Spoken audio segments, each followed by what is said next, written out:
Oke, baik. Bismillahirrahmanirrahim. Assalamualaikum warahmatullahi wabarakatuh. Hamdan wa syukranillah, Waalaikumsalam. hamdan wa syukranillah, puji syukur kita haturkan kepada kehadirat Allah Subhanahu wa taala yang telah memberikan kita beribu-ribu nikmat, nikmat sehat, nikmat iman, nikmat sehat sehingga kita bisa berkumpul pada malam hari ini dengan keadaan sehat walafiat. Selawat bertanggung salam tak lupa kita hadiahkan kepada baginda besar kita Nabi Muhammad SAW. Oke, baik. Mungkin teman-teman di sini sedikit tahu ya kalau teman-teman di sini dikumpulkan untuk wawancara. Jadi wawancara di sini mengenai topiknya itu adalah efektivitas kegiatan pembelajaran online di masa pandemi COVID-19. Dan di sini ada narasi pembukaan. Pandemi COVID-19 sudah tidak asing lagi di tengah masyarakat Indonesia. Banyak sekali perubahan yang terjadi setelah pandemi ini mirang, baik perubahan positif maupun negatif. Pada kondisi seperti ini, semua para tenaga pendidik atau guru melakukan pembelajaran secara online, memanfaatkan platform pendidikan yang baik untuk siswanya. Siswa pun diharuskan untuk memiliki alat komunikasi yang bertujuan untuk mengakses kegiatan pendidikan tersebut. Pembelajaran daring membawa perubahan dalam sistem pendidikan. Materi yang akan diajarkan, pembelajaran yang dilakukan, serta hambatan-hambatan dihadapi baik oleh guru, siswa, dan penyelenggara pendidikan, serta diperlukannya cara yang efektif untuk menghadapi situasi ini. Oke, mungkin itu ya narasi pembukaan dari topik efektivitas pembelajaran online di masa pandemi COVID-19. Oke, di sini mungkin sebelum memasuki sesi wawancara, ada baiknya nih kita perkenalan terlebih dahulu. Mungkin untuk kelompok-kelompok dari Unsri, dari FKM, bakal dikenalkan oleh saya sendiri sebagai moderator. Kami dari kelompok 5 FGD, dosen pengampu Bu Feni Etrawati, SKM MKM, pada mata kuliah Metodologi Penelitian Kualitatif dan Kuantitatif. Di sini kami beranggotakan 6 orang. Yang pertama itu ada saya sendiri, Fadil Khatami, dari Ilmu Kesehatan Masyarakat Angkatan 2020. Mungkin yang kedua ada Maylin Amelia. Halo semua, perkenalkan nama saya Melina Amelia dari Fakultas Ilmu Kesehatan Masyarakat Angkatan 2020. Oke, mungkin itu ya dari Maylin Amelia. Terus ada Devi Rahmadani. Halo semuanya, saya Devi Ramadhani dari Ilmu Kesehatan Masyarakat Angkatan 2020. Salam kenal. Selanjutnya ada Salsabila Widad.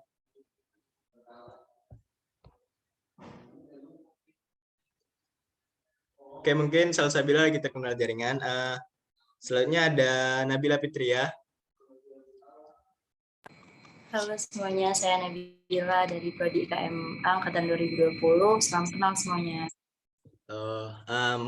Selanjutnya ada Satrio Pahriski. Mungkin beliau sekarang ini sedang terkendala jaringan. Oke, mungkin itu ya perkenalan singkat dari kelompok kami, kelompok 5 FGD. Mungkin untuk teman-teman di sini boleh perkenalan terlebih dahulu. Singkat saja, nama, terus jurusan dan domisili. Mungkin ke Nurjana boleh. Halo, Assalamualaikum warahmatullahi wabarakatuh. Perkenalkan, nama saya Nurjana dari Universitas Sriwijaya, program studi Ilmu Keperawatan. Halo. Oke, salam kenal Nurjana. Oke, selanjutnya mungkin ke Mayang. Boleh nih Mayang. Halo, perkenalkan nama saya Mayang. Saya dari Universitas Indo Global Mandiri, jurusan manajemen. Terima kasih. Halo Mayang. Halo Mayang. Oke, lanjut ke Raffi mungkin, Lutfi Raffi. Halo, perkenalkan nama saya Lutfi Raffi Nadira dari Fakultas Pertanian, asal Tanjung Raja. Yang kenal. Halo. Mungkin lanjut ke Haikal boleh. Halo, perkenalkan nama saya M. Haikal dari Politeknik Negeri Sriwijaya, jurusan Administrasi Bisnis. Terima kasih. Oke, mungkin langsung lanjut ke Pijiantika. Baik, terima kasih. Perkenalkan, nama saya Vijayantika Fajaria Sastri dari Sistem Komputer asal dari Talang. Oke, lanjut ke Zaki mungkin. Baik, perkenalkan nama saya Zaki dari jurusan Jurnalistik UIN Raden Fatah Palembang, tinggal di Pali.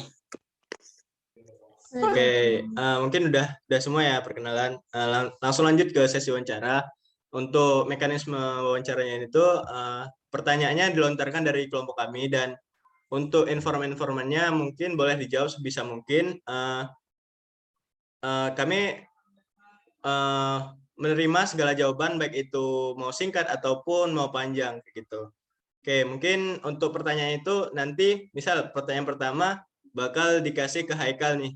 Nanti setelah itu langsung dilontarkan ke setiap informan gitu.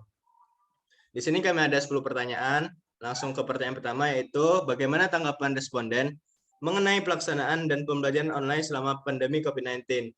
Mungkin kita tahu sebelumnya nih kita itu sekolahnya offline dan langsung berganti ke pembelajaran secara online. Nah, mungkin dari teman-teman informan boleh diceritain nih tanggapan tentang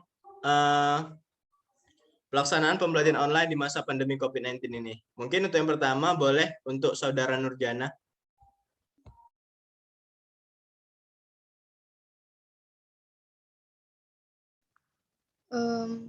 Mohon maaf Kak, untuk pertanyaannya belum dikasih ya? Tadi udah.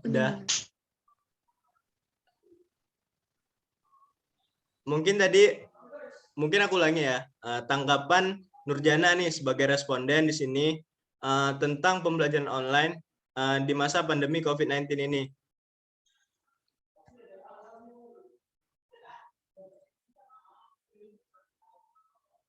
Halo Nurjana.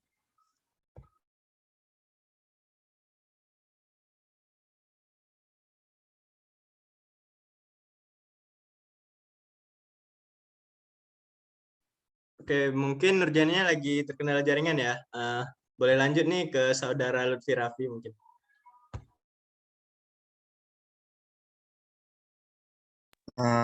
Menurut saya pembelajaran online selama pandemi COVID-19 ini cukup kurang efektif karena antara pengajar sama yang akan diajarkan itu belum nggak tatap muka kayak gitu. Mungkin kebanyakan orang bisa mengerti atau lebih memahami materi ketika bertatap muka. Terima kasih. Oke, terima kasih pada Saudara Lutfi. Mungkin lanjut ke Saudara Zaki, mungkin boleh memberikan jawabannya, tanggapan atas pembelajaran online di masa pandemi COVID-19 ini. Baiklah, menurut saya mengenai pelaksanaan pembelajaran online selama pandemi ini agak memang kurang efektif, dan juga untuk mahasiswa yang diajarkan itu kurang untuk menangkap pelajaran yang telah diberikan oleh dosen yang telah dijelaskan, walaupun melalui Zoom itu agak kurang efektif. Karena biasanya sebelum itu SMA dan SMP sebelumnya itu karena pembelajarannya dijelaskan dengan secara rinci dan langsung dipraktekkan. Nah, dengan online ini kita hanya dapat mendapatkan teori, dan juga untuk melaksanakan Zoom itu kadang tidak semangat. Ada yang baru kalau pagi itu ada yang baru bangun tidur dan lain sebagainya gitu. Terima kasih. Oke, terima kasih pada Saudara Zaki. Mungkin lanjut nih ke yang cewek, Wijiantika. Mungkin boleh memberikan tanggapannya. Oke, makasih. Kalau menurut saya pribadi, pembelajaran daring itu cukup efektif dalam situasi pandemi saat ini. Walaupun kita berada di rumah atau di tempat lain, kita masih bisa mengikuti pembelajaran. Dengan adanya pembelajaran daring itu juga dapat mengurangi penyebaran virus COVID-19. Namun di sisi lain, bahwa pembelajaran daring ini cukup berat karena merasa materi pembelajaran kurang tersampaikan. Internet juga kadang kadang macet-macet ya karena sinyal, sehingga itu bisa mengganggu proses pembelajaran daring. Mungkin itu dari saya. Oke, terima kasih pada Pijentika. Lanjut nih ke Saudara Haikal. Baiklah, menurut saya kalau pembelajaran online ini pada saat pandemi itu sah-sah saja untuk pelajaran yang berupa materi atau teori gitu. Tapi kalau menurut saya untuk pelajaran prakteknya, apalagi kan kalau kayak jurusan teknik itu kan banyaklah praktek maksudnya kan. Jadi kurang efektif kalau prakteknya tuh dilakukan secara online. Baiklah, terima kasih. Oke, terima kasih pada Saudara Haikal. Lanjut ke Saudari Mayang nih. Baik, terima kasih. Menurut saya ada plus minusnya. Minusnya saat pembelajaran online seperti Zoom, terkadang hanya bergabung saja, tidak kadang tidur, tidak terlalu mendengarkan apa yang disampaikan dosen, kurang efektif. Nah, plusnya menurut saya untuk mahasiswa yang ngekos, untuk sekarang lebih irit biaya karena tidak perlu ngekos. Udah, itu aja.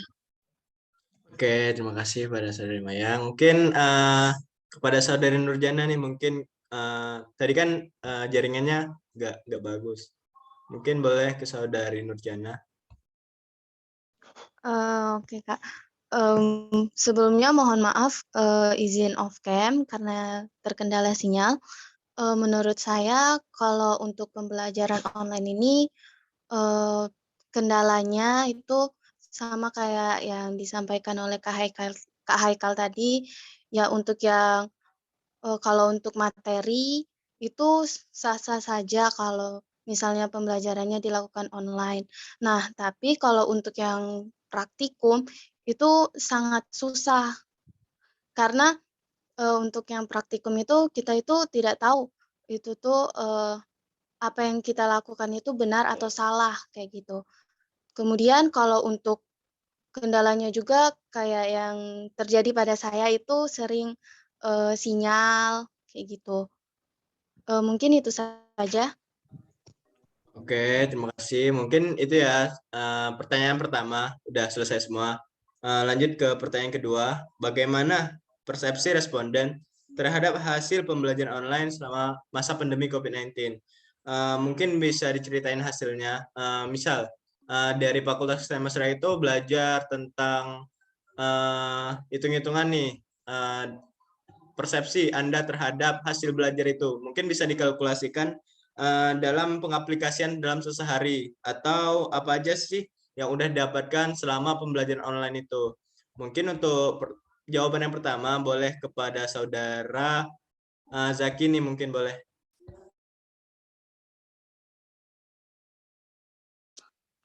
Oke, untuk persepsi responden terhadap hasil pembelajaran online.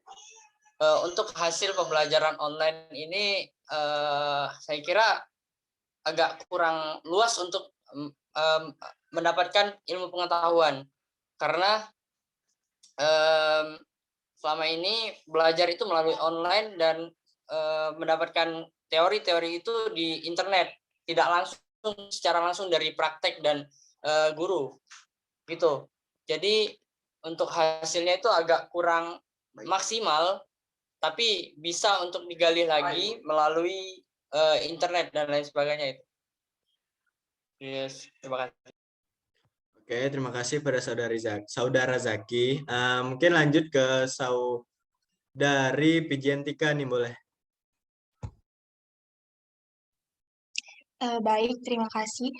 Menurut saya, pendapat orang itu kan persepsi hasil masing-masing tuh berbeda. Kalau menurut saya, kalau di jurusan saya tuh benar apa yang dikatakan oleh Saudara Zaki, sedikit banget yang saya dapat dari pembelajaran daring ini. karena mengingat juga di jurusan saya tuh banyak praktikum ya. Jadi praktikum tuh kebanyakan dilakukan secara online, sehingga kayak banyak banget alur-alur praktikum yang saya sendiri nggak ngerti sampai sekarang gitu loh. Jadi untuk nanya ke dosen juga menurut saya kalau dari chat itu agak kurang sopan dan menurut saya juga kurang efektif ya. Dan untuk bertemu dosen juga kayaknya nggak bisa karena kondisi kita yang sekarang menurut saya sih itu. Oke, terima kasih pada Saudari Bijantika. Lanjut ke Saudari Mayang.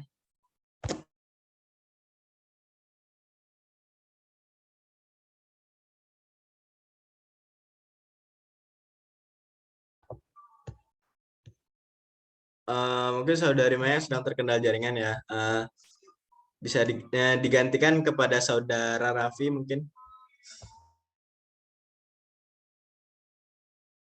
Baik, izin jawab. Untuk menurut saya hasil pembelajaran selama pembelajaran online selama COVID-19 ini, kalau di jurusan saya itu mungkin kurang maksimal, tapi bisa dipahami sedikit karena di jurusan saya itu ada praktikum, mungkin ada beberapa yang bisa datang ke secara offline, tetapi mungkin untuk teman-teman yang online itu sulit untuk dimengerti karena praktikum baiknya dilakukan itu secara offline. Terima kasih, itu saja. Oke, terima kasih pada Saudara Raffi. Mungkin berlanjut ke Saudara Haikal, tanggapannya tentang hasil pembelajaran online ini.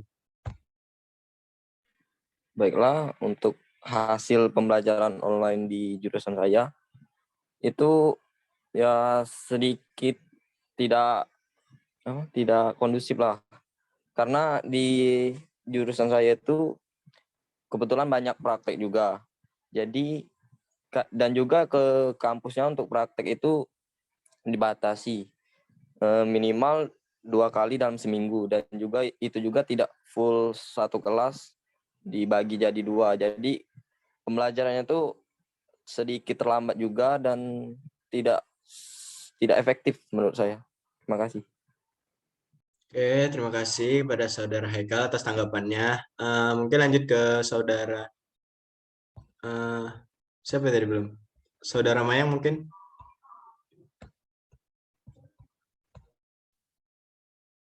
Baik, terima kasih. Menurut saya pembelajaran online itu biaya lebih terjangkau.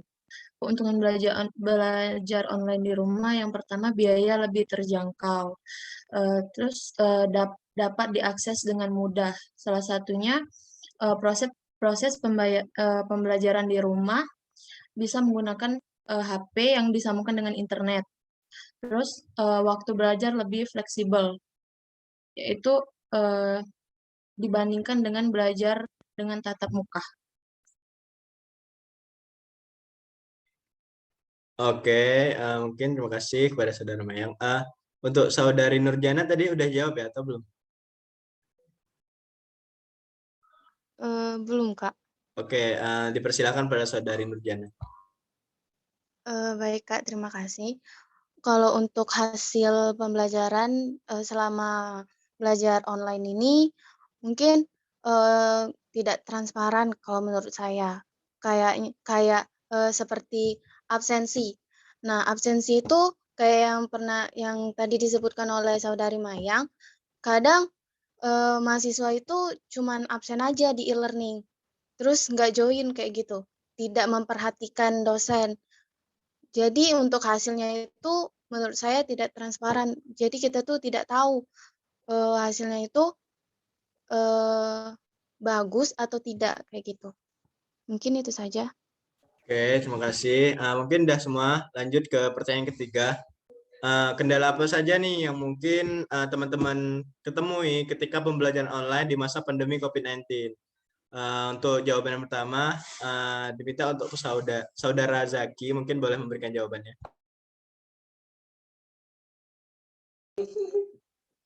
Baik, untuk kendala di masa pandemi ini ada begitu banyak sih sebenarnya, ada beberapa sih, kayak masalah untuk beli kuota, terus sinyal yang ada di desa-desa yang ada tidak berada di kota itu susah sinyal, kendalanya itu yang paling familiar yang gitu.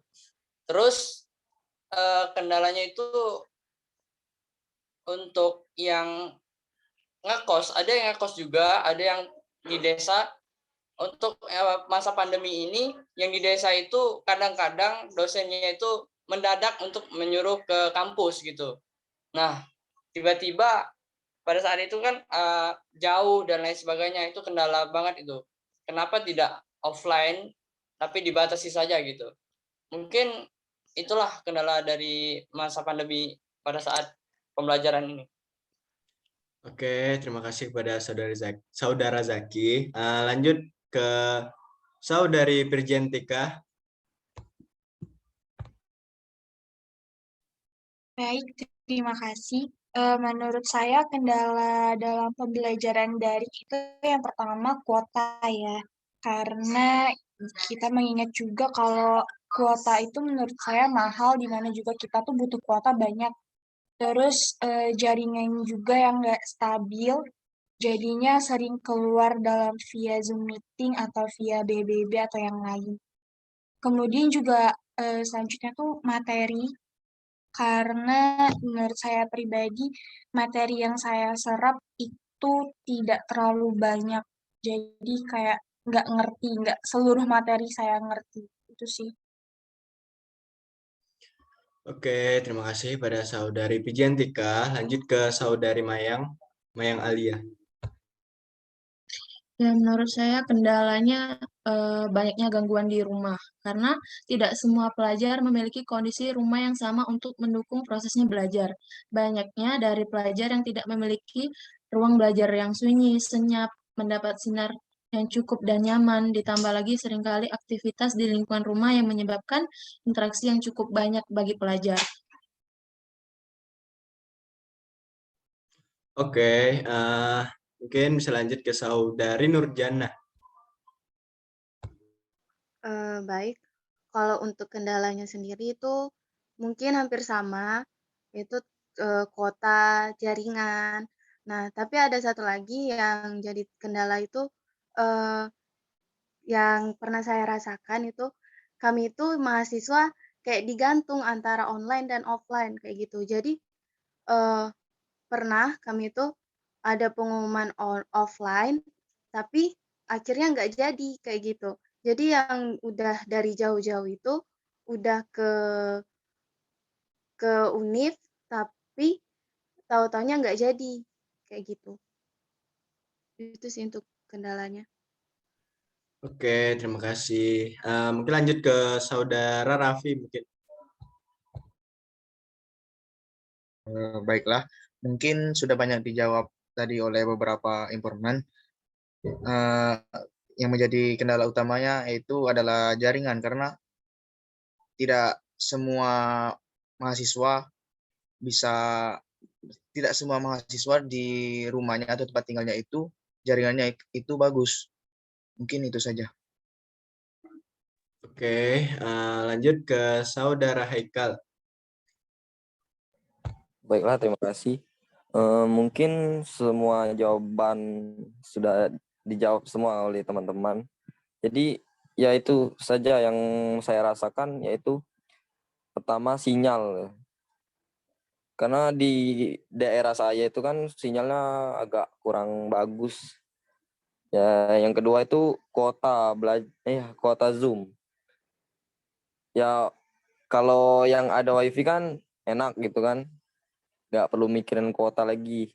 Nah, yang untuk bagi saya tuh kalau yang pakai kuota internet gitu, kan sekarang kan udah nggak dapat lagi biaya kuota bantuan dari pemerintah, jadi harus beli paket gitu. Itu saja sih. Oke, terima kasih pada teman-teman yang sudah menyampaikan kendalanya, keluh kesah selama pembelajaran online di masa pandemi COVID-19. Berlanjut ke pertanyaan selanjutnya, yaitu berapa sih pengeluaran yang dibutuhkan setiap responden selama pembelajaran online di masa pandemi COVID-19? Mungkin untuk jawaban yang pertama boleh diberi tanggapan oleh saudara Haikal nih. Tadi udah terakhir kan. Baiklah, sebelumnya mohon maaf, bisa diulang lagi itu apa pertanyaannya tadi? Berapa pengeluaran yang dikeluarkan oleh setiap responden selama pembelajaran online di masa pandemi COVID-19 ini? Pengeluaran yang dibutuhkan. Oke, baiklah. Untuk pengeluarannya itu kan, nah kalau di kampus saya itu kan seperti yang saya bilang tadi, ada prakteknya juga untuk setiap minggu. Jadi posisi saya ini harus ngekos di Palembang. Nah, untuk biaya pengeluarannya ya itu saja sih menurut saya, seperti bayar kos, dan juga di kosan itu kan ada beberapa yang harus dibayar juga, kayak listrik lah, kayak air, terus juga untuk kendaraan juga kan butuh bahan bakar juga. Dan yang terakhir itu kuota internet. Ya. Itu saja menurut saya. Terima kasih. Oke, terima kasih Saudara Haikal. Lanjut ke Saudara Zaki mungkin. Baiklah, biaya berapa pengeluaran untuk mahasiswa yang menjalankan masa pandemi ini? Untuk pengeluarannya itu, kalau untuk mahasiswa yang di desa mungkin hanya biaya kuota ya. Tapi jikalau dosennya tiba-tiba untuk meminta untuk ke kampus, itu mungkin biayanya untuk ongkos untuk pulang pergi. Nah, tapi jika untuk mahasiswa yang dekat sekitar kampus, yang punya rumah di dekat kampus, itu mungkin biayanya sedikit untuk pengeluaran, mungkin hanya untuk bahan bakar dan jajan makan gitu. Nah, kalau yang untuk ngekos tadi yang disampaikan oleh Haikal tadi, karena mungkin dia khawatir untuk dosen yang meminta untuk ke kampus tiba-tiba, jadi dia memilih untuk mengekos. Yaitu tadi biayanya untuk makan, biaya bahan bakar, dan mungkin ada keperluan lain untuk kuliah. Mungkin itu saja. Terima kasih. Oke, terima kasih kepada Saudara Zaki. Lanjut nih ke Saudari Pijiantika.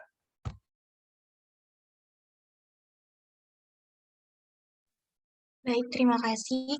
Menurut saya, kalau untuk saya pribadi, pengeluaran selama pembelajaran daring ini kurang lebih itu kalau dirupiahkan 250.000 untuk pembelian kuota dan sekitar 100.000 untuk keperluan lain seperti praktikum.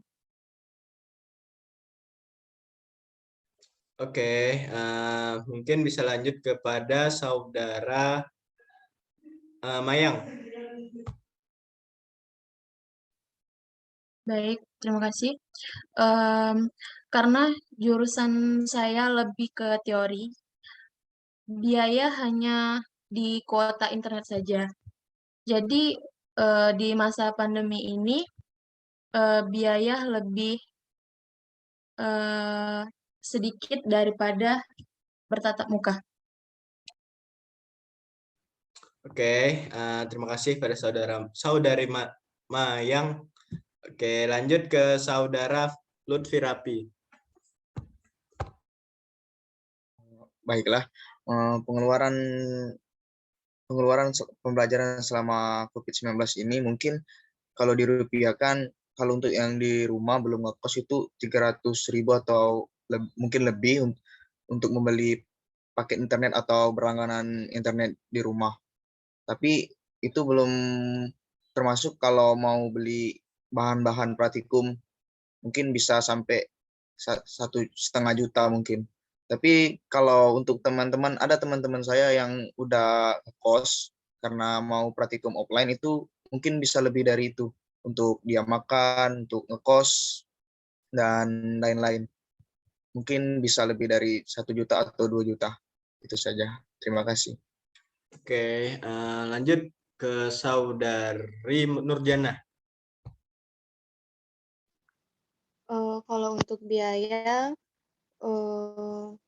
karena saya masih di rumah, belum ngekos, jadi untuk biaya itu cuman biaya kota yang kalau nominalnya kurang lebih 150.000 dan itu ditambah untuk biaya alat-alat praktikum lainnya. Oke, mungkin udah semua ya, memberikan berapa pengeluaran selama pembelajaran online di masa pandemi COVID-19. Tadi beragam, ada yang ratusan, bahkan udah sampai jutaan kayak gitu. Jadi lanjut ke pertanyaan yang kelima. Tadi kan udah diomongin nih kendala apa saja, terus hasil pembelajaran online. Nah, untuk pertanyaan kelima ini efektif nggak sih pembelajaran online selama masa pandemi COVID-19 ini? Mungkin untuk tanggapan yang pertama boleh nih diberikan tanggapan nih kepada saudara Mayang. Mayang.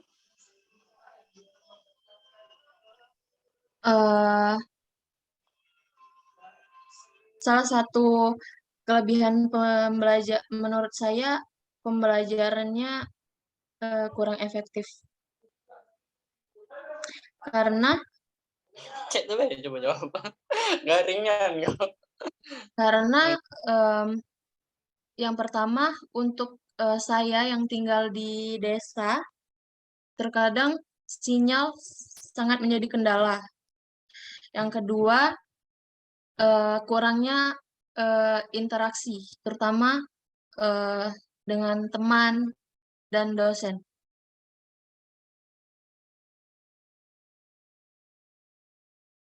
Oke, mungkin bisa lanjut kepada saudari Vigiantika.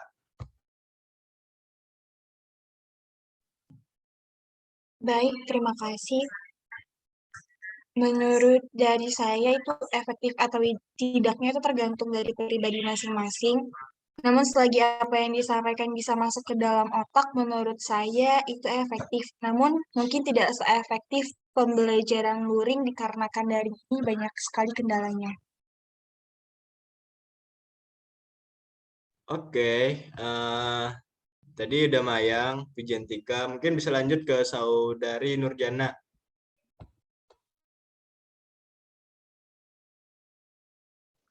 Baik, kalau untuk keefektifan pembelajaran daring ini mungkin kurang efektif menurut saya karena ya tadi karena banyak kendala, kemudian untuk hasilnya itu menurut saya kurang maksimal seperti itu. Oke, terima kasih pada saudari Nurjana. Mungkin bisa lanjut ke saudara Haikal, memberikan jawabannya. Baiklah, terima kasih. Menurut saya efektif atau tidaknya itu tergantung di dosennya. Karena sepengalaman saya, ada dosen tuh yang kayak semangat kalau ngajar online. Pokoknya kalau kita telat ada kompensasinya. Dan ada juga dosen tuh yang kayak tidak pernah Zoom, kadang bahkan Zoom-nya tuh cuman bisa dihitung berapa kali selama 1 semester. Dan menurut saya kalau dosen yang kayak gitu, yang kayak ngasih soal-soal saja itu, jadi kita tuh kurang mengerti apa yang dia sampaikan. Menurut saya seperti itu. Jadi kurang efektif. Terima kasih. Oke, terima kasih pada saudara Haikal. Lanjut ke saudara Zaki. Baik, benar seperti teman-teman yang sebelumnya menyampaikan, kurang efektif dan tidaknya itu tergantung kita dan dosen pembelajarannya. Kalau kita seperti kata Vigiantika tadi, jika kita bisa mengerti dan apa yang disampaikan dan diberikan pembelajarannya, ilmu itu, teori itu, maka itu bisa dikatakan efektif. Dan tidaknya itu seperti yang dikatakan oleh Haikal tadi, ada beberapa dosen yang kurang aktif dan kurang untuk menjelaskan materi, hanya memberikan teori dan lain sebagainya itu menurut saya kurang efektif. Dan jika kita ingin memprotes atau menegur juga agak kurang sopan dan canggung gitu, Mungkin itu saja. Terima kasih. Oke, terima kasih kepada Saudara Zaki. Kita lanjut yang terakhir kepada Saudara Lutfi Raffi memberikan jawabannya. Efektif atau tidak efektifnya pembelajaran secara online ini mungkin benar kata beberapa teman informan tadi, balik lagi ke, kalau menurut saya balik lagi kepada orang-orangnya, individunya itu tersendiri. Karena tapi tidak terlalu cukup efektif ketika pembelajaran secara tatap muka. Efektif tapi tidak terlalu efektif. Mungkin itu saja sih.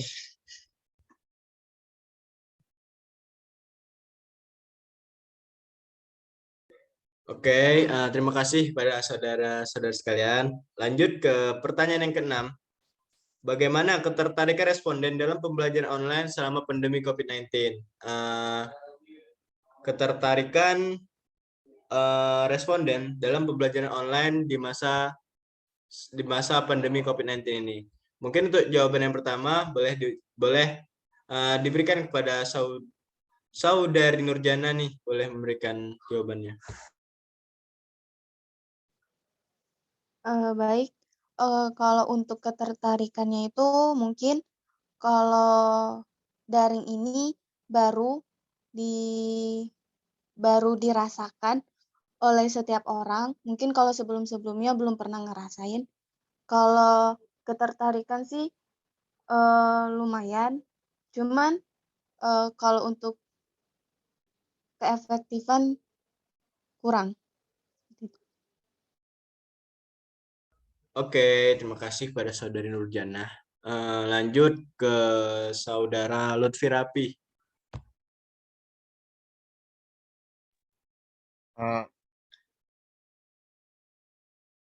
Bagaimana ketertarikan saya terhadap pembelajaran selama online? Mungkin tertarik, tapi lebih tertariknya lagi untuk pembelajaran secara offline. Karena bisa bertemu secara tatap muka dengan dosen, teman-teman yang lain, dan bisa lebih mengerti lagi materi yang disampaikan. Mungkin itu saja. Oke, terima kasih kepada Saudara Raffi. Lanjut nih kepada Saudara Haikal, memberikan tanggapannya. Terima kasih. Menurut saya, kalau untuk pembelajaran online itu, saya tidak ada ketertarikan.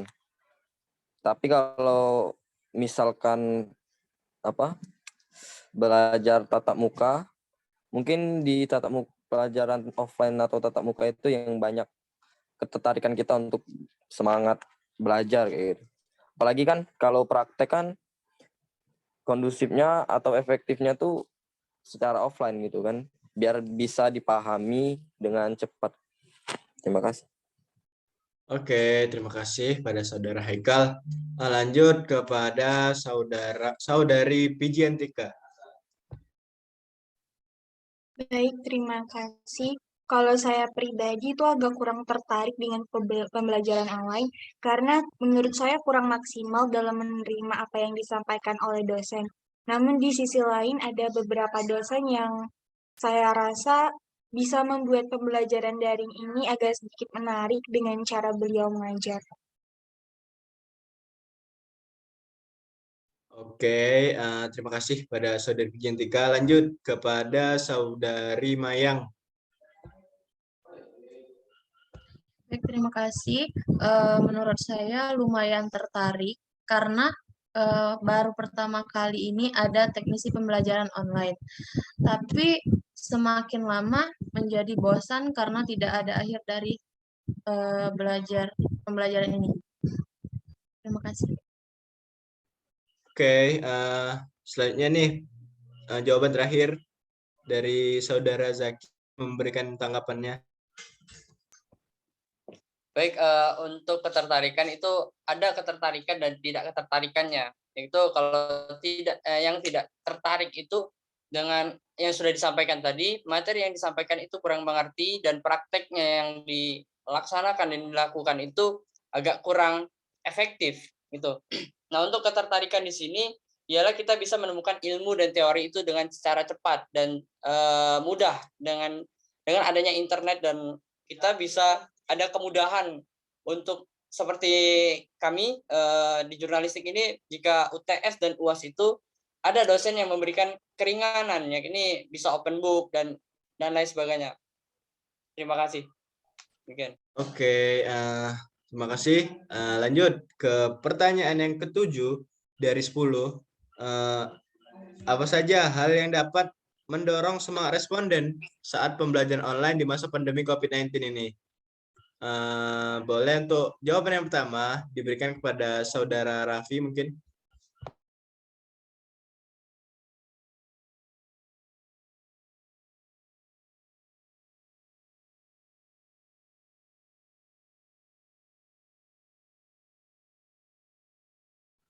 Oke, mungkin Saudara Raffi sedang terkendala jaringan.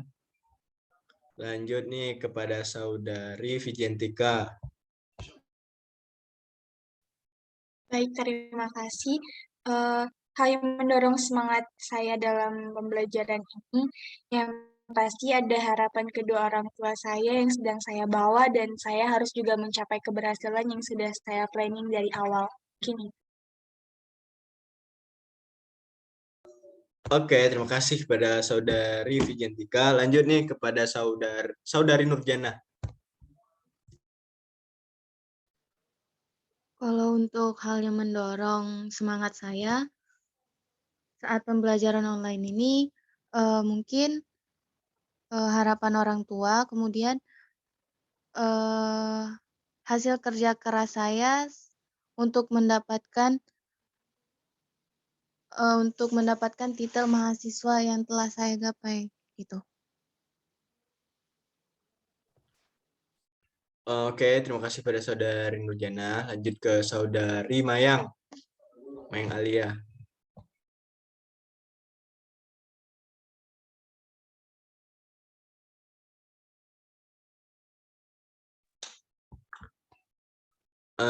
Saudari Mayang.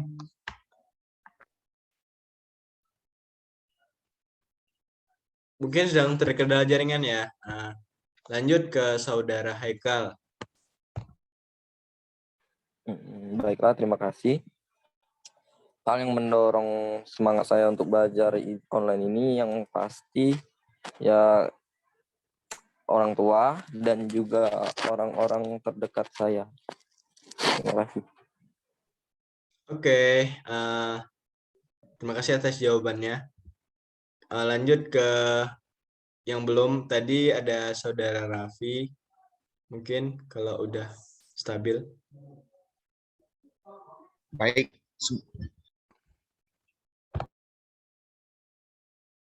Baik, maaf sebelumnya saya terkendala jaringan tadi. Hal yang mendorong saya untuk semangat belajar secara online itu mungkin dorongan dari orang tua untuk kuliah, terus teman-teman yang lain, dan mungkin itu saja. Oke, terima kasih. Lanjut ke Saudari Mayang yang belum tadi memberikan jawabannya.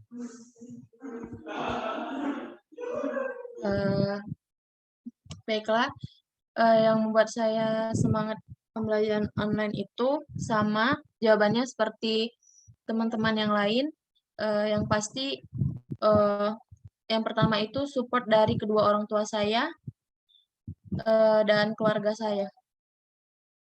Terima kasih. Oke, terima kasih pada saudara sekalian. Lanjut ke pertanyaan yang ke-8. Bagaimana sih menurut responden terhadap kualitas bahan ajar yang diberikan dosen atau pihak-pihak fakultas? Boleh diceritain dalam materi ataupun cara dosen menyampaikan ataupun PPT-PPT-nya dan lain-lain. Mungkin untuk yang pertama ya, mungkin bisa dijawab oleh Saudara Raffi mungkin.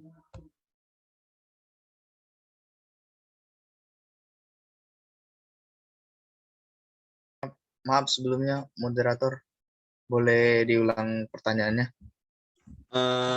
Oke. Bagaimana menurut responden terhadap tanggapan terhadap terhadap kualitas bahan ajar yang disediakan oleh dosen atau pihak-pihak fakultas, bisa lewat materi ataupun apa yang disampaikan dosen ataupun PPT-PPT-nya dan lain-lain, mungkin kayak gitu.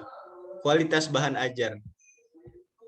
Baik, kalau untuk kualitas bahan ajarnya mungkin untuk beberapa dosen itu menyajikan materinya dalam PPT itu beragam, mungkin nggak buat bosan gitu ya. Terus juga cara dosen menyampaikannya itu terus terkadang nggak selalu terus nyampein materinya, mungkin dia berinteraksi dengan para mahasiswa. Mungkin itu saja. Oke, terima kasih kepada Saudara Raffi. Lanjut ke Saudara Haikal. Baiklah, terima kasih. Untuk materi pembelajaran online-nya itu menurut saya agak sedikit membosankan ya, karena tidak jauh kita maupun dosen kalau membuat materi itu selalu dari PPT gitu. Jadi sedikit membosankan gitu. Terima kasih. Oke, lanjut ke Saudara Zaki nih mungkin.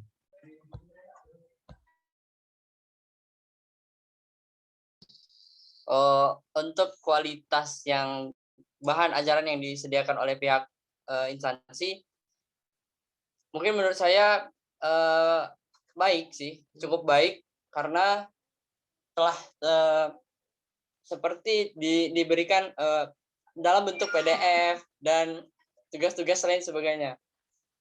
Mungkin cukup baik menurut saya. Tinggal kita yang merespon, tinggal kita yang menilai gitu. Terima kasih. Oke, terima kasih ke Saudara Zaki. Lanjut ke Saudari Mayang.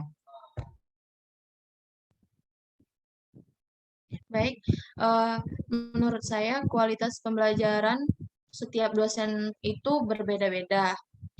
Ada dosen yang memberikan bahan ajar bisa dipahami dengan baik. Ada dosen yang menurut saya ketika ia memberikan bahan ajar kurang saya pahami.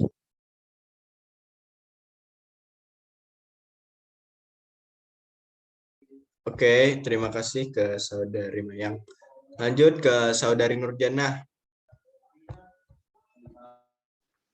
Baik, kalau untuk bahan ajar, kualitas bahan ajar saat pembelajaran online sendiri itu mungkin kalau untuk materi itu biasanya dikasih PPT, dijelasin, kemudian di-share ke mahasiswa, dan itu untuk PPT-nya sendiri itu terkadang kurang jelas kayak gitu untuk materinya. Kemudian kalau untuk praktikum itu biasanya kami dikasih video dan itu juga kurang efektif menurut saya, karena kalau untuk praktikum itu seharusnya lebih bagus itu untuk bahannya itu nyata kayak gitu. Mungkin itu saja. Oke, terima kasih ke Saudari Nurjana. Lanjut ke Saudari Virgiantika.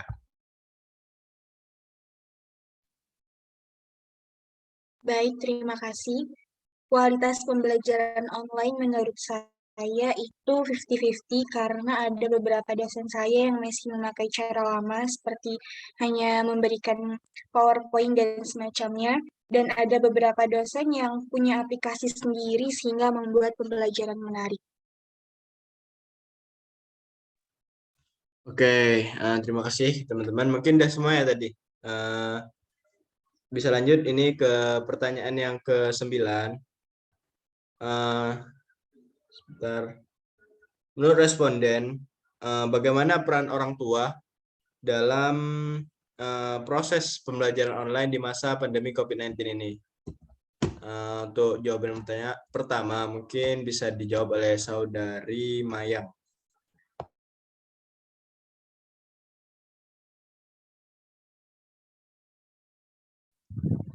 Baik,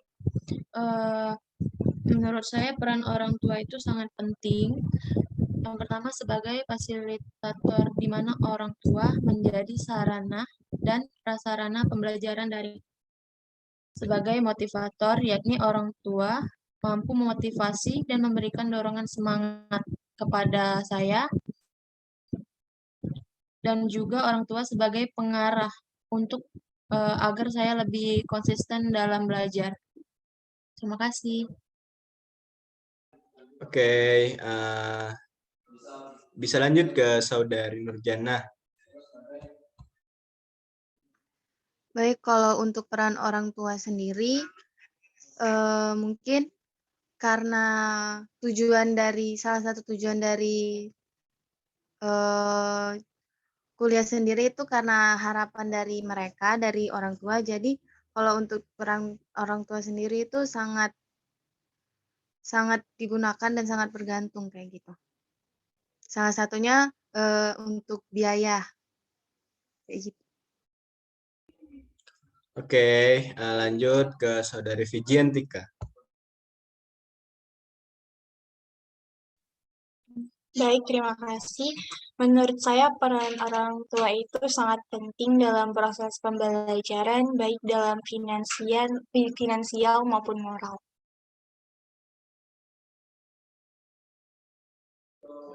Oke, lanjut ke Saudara Haikal. Baiklah, terima kasih. Menurut saya, untuk peran kedua orang tua itu sangatlah penting. Apalagi kan kita juga tuh kuliah juga kadang sesuai harapan dengan orang tua juga. Dan menurut saya penting karena orang tua itu bisa menjadi support system kita dan juga mereka juga yang memfasilitasi kita untuk kuliah. Terima kasih. Oke, mungkin lanjut ke Saudara Zaki.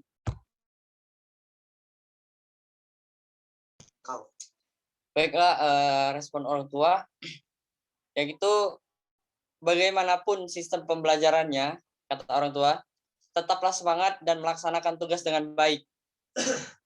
Apapun itu metodenya, online atau offline, tetaplah semangat dan belajarlah dengan baik untuk menata masa depan dengan lebih baik. Amin. Terima kasih.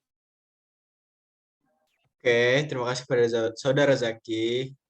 Lanjut nih ke Saudara Raffi.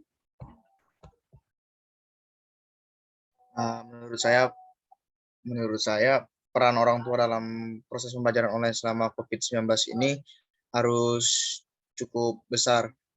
Karena kalau orang tuanya nggak terus ngingetin anak-anaknya untuk nggak malas-malas, ngingetin anaknya untuk terus belajar, mungkin anak-anaknya mungkin cukup males untuk belajar dalam sistem pembelajaran online ini. Mungkin itu saja. Terima kasih. Oke, mungkin itu ya pertanyaan ke-9. Lanjut ke pertanyaan yang terakhir. Mungkin dari teman-teman sini, menurut teman-teman, apa aja sih metode yang baik yang digunakan dalam pembelajaran online di masa pandemi COVID-19? Bisa metode luring, ataupun daring, ataupun project based learning, ataupun hybrid. Bisa diceritakan nih teman-teman. Mungkin teman-teman di sini ada yang metodenya berbeda-beda ya. Tapi diceritain aja. Mungkin ada yang hybrid ataupun online, full online aja, full daring aja kayak gitu. Untuk jawaban yang pertama mungkin bisa diberikan jawabannya oleh Saudara Zaki nih mungkin.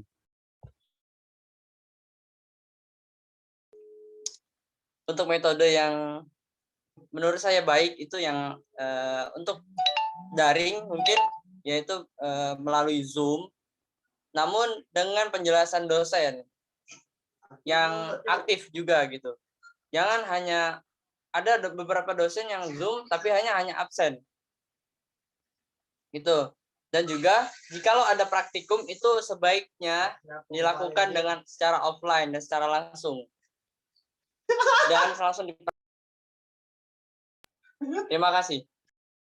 Oke, terima kasih pada Saudara Zaki. Mungkin bisa lanjut ke Saudara Raffi mungkin. Oke, baiklah.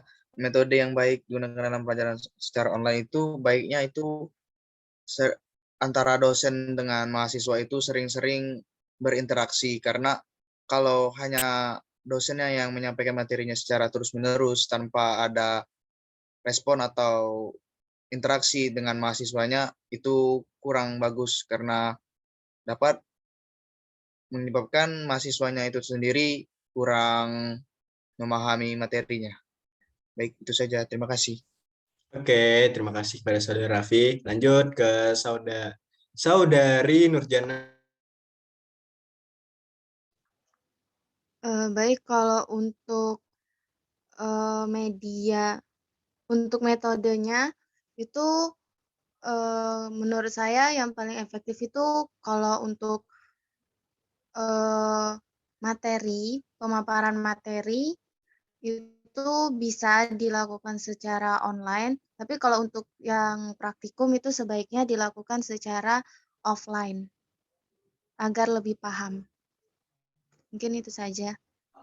Oke, lanjut nih ke Saudara Haikal. Baik, terima kasih. Menurut saya metode yang efektif atau yang bagus itu seperti yang saya rasakan sekarang di kampus saya. Karena menurut saya dengan cara yang seperti ini membantu saya sekali. Dengan cara kalau di jurusan saya ada beberapa mata kuliah tuh yang lebih menjurus ke praktek kan. Jadi kalau di MK tertentu tersebut prakteknya tuh selalu offline dan tiap minggu itu pasti ada. Dan kalau yang hanya materi saja yang tidak perlu yang tidak ada prakteknya itu dengan cara Zoom mungkin baik sih. Terima kasih. Oke, mungkin bisa lanjut ke Saudari Vigiantika. Baik, terima kasih. Untuk metode menurut saya yang paling efektif adalah hybrid, karena hybrid sendiri dinilai efektif untuk meningkatkan prestasi keterlibatan siswa dalam pembelajaran. Selain itu, metode ini juga efisien untuk pembelajaran di masa pandemi, mengingat adanya batasan jumlah siswa yang dibolehkan datang ke sekolah.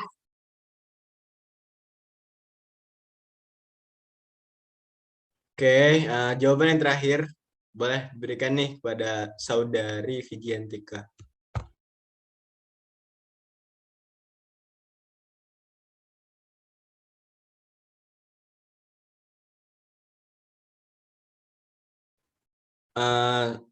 Saudari Vigiantika mungkin selanjutnya.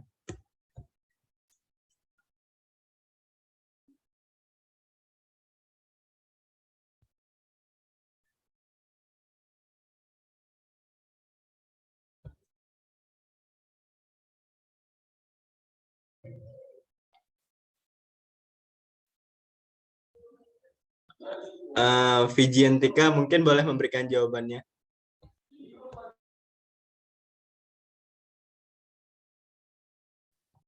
Maaf, tadi suara saya nggak kedengaran ya? Iya, ini udah kedengaran. Boleh diulangin lagi pertanyaannya?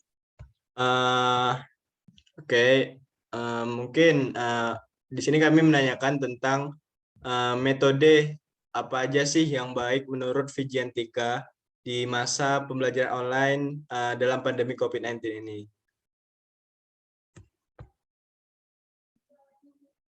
Mungkin boleh hybrid ataupun daring ataupun luring ataupun ya dan lain-lain lah gitu. Baik, kalau menurut saya yang paling efektif itu hybrid, karena hybrid sendiri dinilai efektif untuk meningkatkan prestasi serta keterlibatan siswa dalam pembelajaran. Selain itu, metode ini juga efisien untuk pembelajaran di masa pandemi, mengingat adanya batasan jumlah siswa yang dibolehkan datang ke kampus. Oke, mungkin udah kita dengarkan ya dari pertanyaan pertama sampai pertanyaan ke-10. Dan untuk jawabannya itu beragam-ragam. Mungkin ada yang di sini, ada yang di sana. Dan itulah tadi 10 pertanyaan yang udah kami lontarkan. Dari sini mungkin kami mengucapkan beribu-ribu terima kasih kepada teman-teman informan yang udah meluangin waktunya, udah meluangin lah waktunya untuk wawancara kami pada malam hari ini. Untuk sesi selanjutnya yaitu sesi dokumentasi. Mungkin untuk Saudari Nurjana kalau bisa on cam, dipersilakan untuk on cam. Oke, untuk Saudari Devi mungkin bisa SS.